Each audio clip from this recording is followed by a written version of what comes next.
I think the public can do extremely well in the stock market on their own. I think the fact that institutions dominate the market today is a positive for small investors. These institutions push stocks on unusual lows, they push them on unusual highs.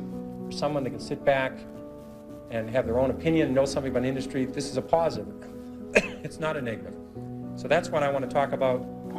And the single most important thing to me in the stock market for anyone is to know what you own. I'm amazed how many people own stocks. They would not be able to tell you why they own it. They couldn't say in a minute or less why they own it. Actually, if you really press them down, they'd say the reason I own this is the sucker's going up. And that's the only reason. That's the only reason they own it. And if you can't explain, I'm serious, you can't explain to a 10-year-old in 2 minutes or less why you own a stock, you shouldn't own it. And that's true, I think, about 80% of people that own stocks. And this is the kind of stock people like to own. This is the kind of company people adore owning. This is a relatively simple company. They make a very narrow, easy to understand product.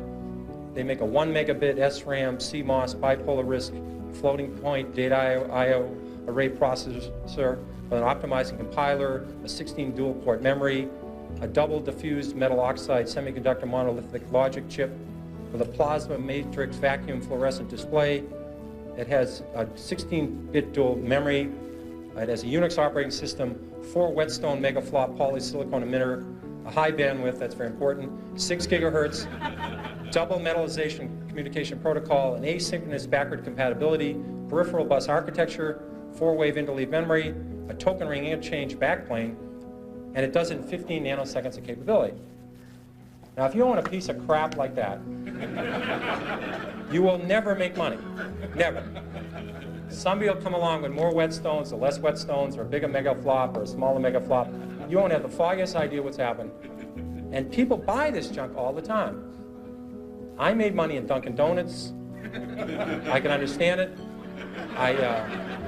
When there was recessions, I didn't have to worry about what was happening. I could go there and people were still there. I didn't have to worry about low-priced Korean imports. I mean, I just didn't have, you know, I can understand it. And you laugh, I made 10 or 15 times my money in Dunkin' Donuts. Those are the kind of stocks I can understand. If you don't understand it, it doesn't work. This is the single biggest principle.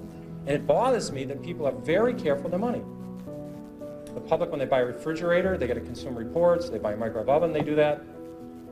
They ask people what's the best kind of radar range or what kind of car to buy. They do research on apartments. When they go on a trip to Wyoming, they get the Mobile Travel Guide, or California. When they go to Europe, they get the Michelin Travel Guide.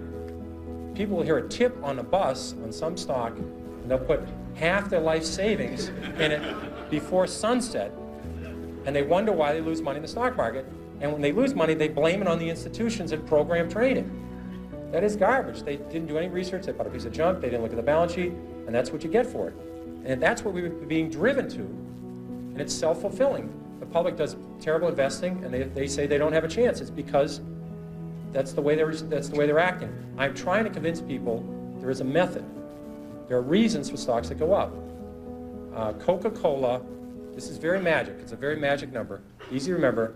Coca-Cola is earning 30 times per share what they did 32 years ago. The stock has gone up 30-fold. Bethlehem Steel is earning less than they did 30 years ago. The stock is half its price of 30 years ago. Stocks are not lottery tickets. There's a company behind every stock. If a company does well, the stock does well. It's not that complicated.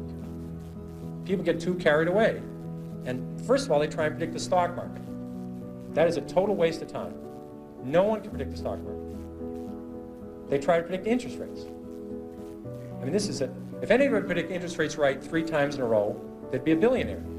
Considering there's not that many billionaires on the planet, it's very, you know, I had logic, so I had a syllogism and studied these when I was at Boston College.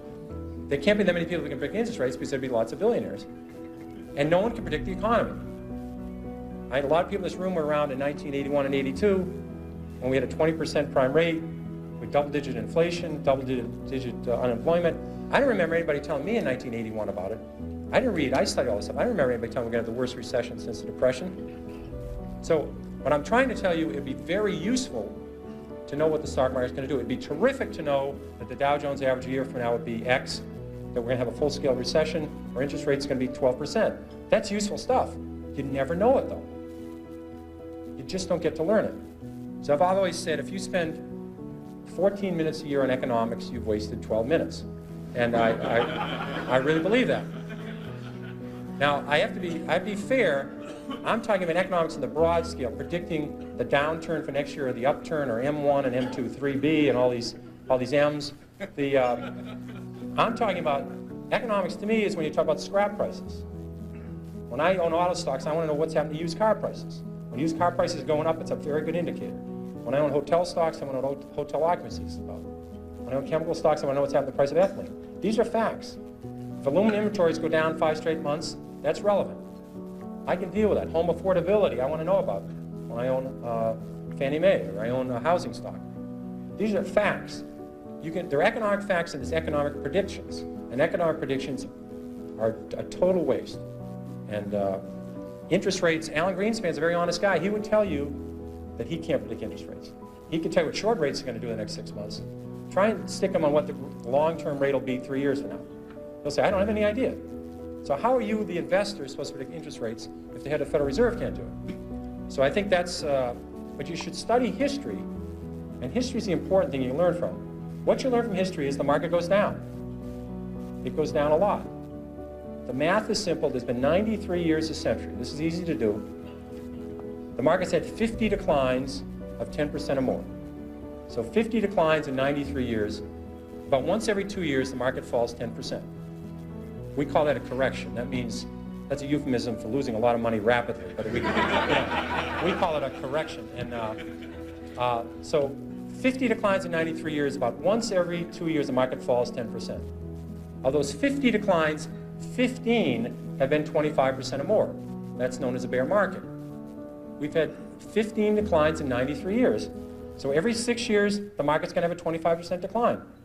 That's all you need to know. You need to know the market's going to go down sometime. If you're not ready for that, you shouldn't own stocks. And it's good when it happens. If you like a stock at 14 and it goes to 6, that's great. You understand the company, you look at the balance sheet, and they're doing fine, and you're hoping to get to 22 with it. 14 to 22 is terrific. 6 to 22 is exceptional. So you take advantage of these declines. They're going to happen. No one knows when they're going to happen. It would be people tell you about it after the fact that they predicted it, but they predicted it 53 times. And so you can take advantage of the volatility in the market if you understand what you own. So I think that's the key to element. Another key element is that you have plenty of time. People are in an unbelievable rush to buy a stock. I'll give you an example of a well-known company. Walmart went public in October of 1970. 1970 went public. Already had a great record. It had 15 years performance, great balance sheet. You could have waited 10 years saying you're a very conservative investor, you're not sure this Walmart can make it.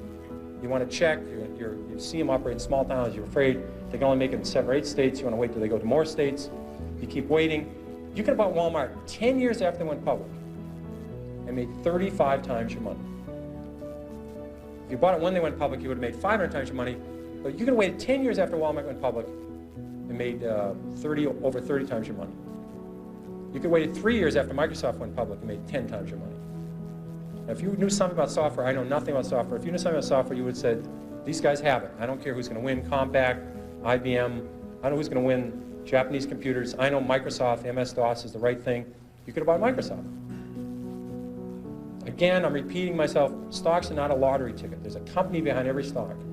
And you can just watch it. You have plenty of time. People are in an amazing rush to purchase a security. They're out of breath when they call up. You don't need to do this. It's you need an edge to make money too. People have incredible edges and they throw them away. I'll give you a quick example of SmithKline. This was a stock that had Tagamet. Now you didn't have to buy SmithKline when Tagamet was doing clinical trials. You didn't have to buy SmithKline when Tagamet was talked about in the New England Journal of Medicine or the British version, Lancet. You could have bought SmithKline when Tagamet first came out, a year after it came out. Let's say your spouse, your mother, your father, you were a nurse, you were a druggist, you're writing all these prescriptions. Tagamet was doing an amazing job of curing ulcers, and it was a wonderful pill for the company because if you just stopped taking it, the ulcer came back. See, it would have been a crummy product if you took it for $1 and it went away, but it was a great product for the company. But you could have bought it 2 years after the product was on the market and made 5 or 6 times your money. I mean, all the druggists, all the nurses, all the people, millions of people saw this product. And they're out buying oil companies, or drilling rigs, It happens.